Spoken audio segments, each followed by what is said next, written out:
There's lots of pitfalls and positives for hiring a family member as a caregiver. You know, the obvious positives are it's a family member. They know this person, they're familiar with this person.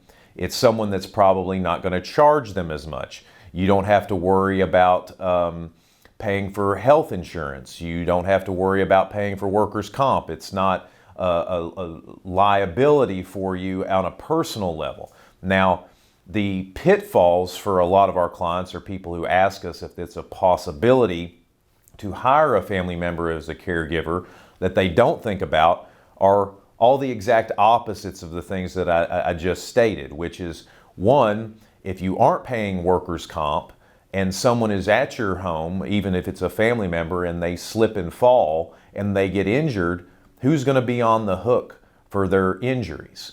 Well, it might be your homeowner's insurance. Well, does your homeowner's insurance cover somebody who's an employee?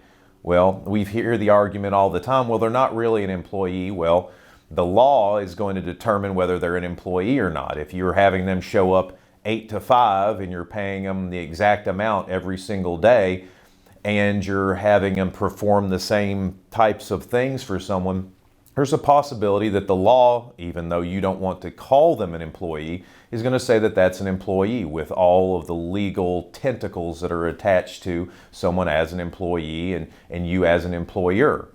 Also, who's going to pay the taxes on the amount of money that you're paying the caregiver? A lot of the times we say that we hear, well, we're just paying them cash. Well, that's fine until the IRS finds out that you're just paying somebody cash.